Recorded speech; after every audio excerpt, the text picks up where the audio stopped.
I will simply say this about Dr. Leonard Lardaro. He is a living, breathing Rhode Island natural resource.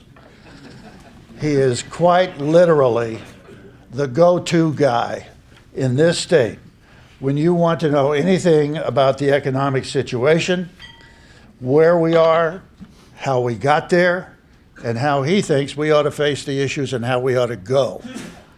I'm very honored to present to you Dr. Leonard Lardaro.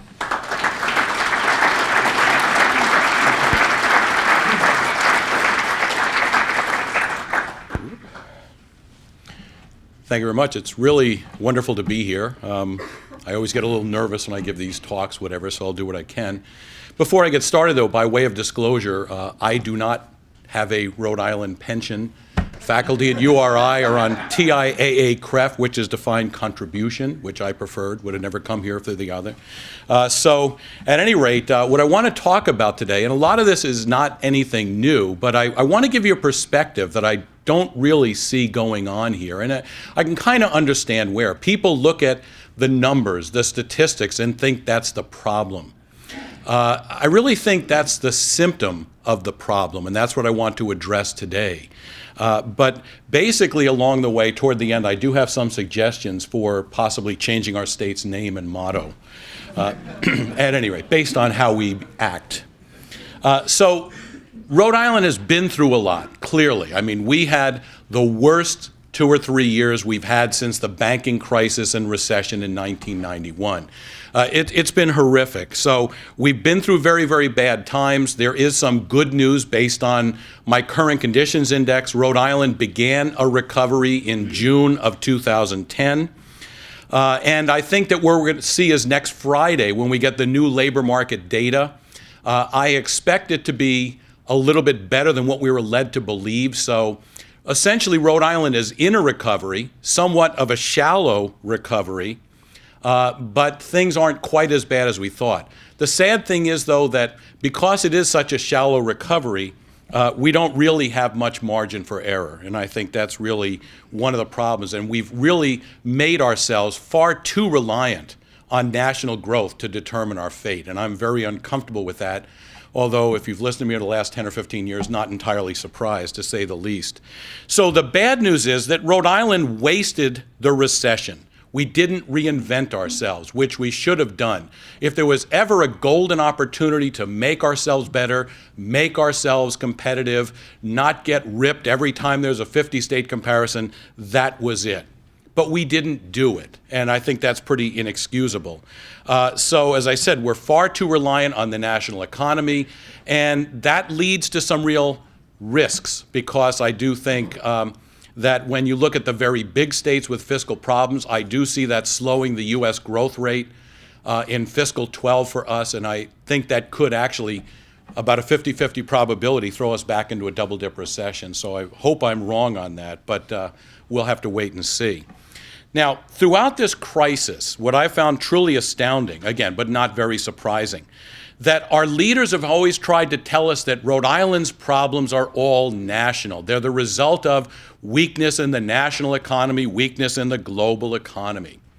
Well, I've always kind of confronted that and kind of been a thorn in their side. I guess that's part of my job, whatever. But essentially, you know, I've always said it, and to some of them publicly, that's an interesting hypothesis. They don't like when you talk like that because, you know, they want this to be thought of as facts, but they're really hypotheses. I said, interesting hypothesis. Assuming you're right, see if you can explain the following, what I refer to as stylized facts of the Rhode Island economy. First of all, Rhode Island has been losing population since July of 2004, the only state to do that. Interestingly, we just got the census numbers, and it's kind of fun. I've really enjoyed this. On my blog, I made a post that, is our population really rising? 2010 was higher than 2000. If you look at since 2004, it's been declining. We just ended up marginally higher than where we were in 2000. So is our population declining or rising relative to when? That's the question. We were one of the first states to have budget deficits. I don't think that surprises anyone. What I find numbing, Rhode Island's employment peaked in January of 2007, almost a full year before the U.S. we went into recession, June of 2007, about 6 months before the U.S. did. So basically, I've yet to find any of our leaders who can explain this because it's not really able to. So their hypothesis might be self-serving, but clearly national factors were afterburners to our existing problems, but they are not the cause of all of our problems. Basically, I think that our problems are the result of a mindset by our leaders and a culture of the state that really starts from ground one. Rhode Island is far too consumption-oriented of an economy. Far too much the now, far too little of sacrifice for the future. Now, in analyzing the economics over the years, I found at one point I wrote an op-ed piece, and I had to really make up terms to describe the mindset of Rhode Island's leaders. First and foremost, our leaders are paropic. That means they're parochial and myopic. Now, that's not a compliment to them because it's the worst of all worlds because you have people who focus only on us and only now. And I think that really shows up and it has hurt us. What could possibly be worse? They think linearly in the mathematical sense. So in their world, everything is assumed to be independent of everything else. So not a really happy combination. What I've never understood about Rhode Island, I'm not from here originally, but due diligence is just something that happens once in a while. It's not an institution. And we don't really study things, interrelationships. We don't study magnitudes. We don't understand any of that. And a great example is Twin River. This could have a noticeable bearing if we fully legalize gambling all the way on our state, on our revenue base, all of that. Yet what has the state done? Where is its benefit cost analysis? Nothing. So as usual, what do we get? The special interest always does it. They have numbers. And so in this state, that becomes the dominant number. Even if that methodology was horrible, we have no way of knowing it, and that's the problem. Let me suggest to you what I always do, the rule of two.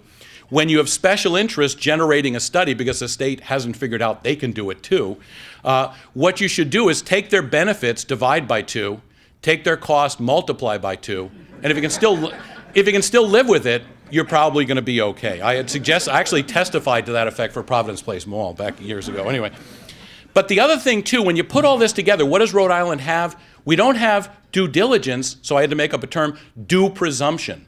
The assumption that whatever they think is going to happen will happen, and it virtually never happens that way. So the problem is these presumptions of our leaders have been sadly lacking. And I think really one of the problems is our state's motto, as you all know, is hope.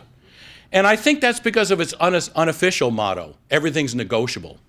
But I think the real problem is that Rhode Island keeps finding that economic laws are not negotiable. And that's where the real problem starts to really change. But how do our leaders deal with everything I've said thus far? We have a defense. Well, you've got to look at the glass as being half full. In other words, don't be negative. I guess somehow optimism will make all the bad stuff go away, although I don't think it has quite yet. I'm just taking a wild guess there. Well, the problem has been throughout all this crisis, we have never had an accurate and honest assessment of both our state's strengths and weaknesses. It's just, hold hands, think good thoughts, everything will go away. And the problem is, if you don't acknowledge your weaknesses, as painful as it is, how do you make yourself better? Well, we don't do due diligence, so maybe that's a moot issue. I don't know. So that's the problem. So here we go. A crisis is a terrible thing to waste. Rhode Island has literally wasted the worst recession in about 20 years.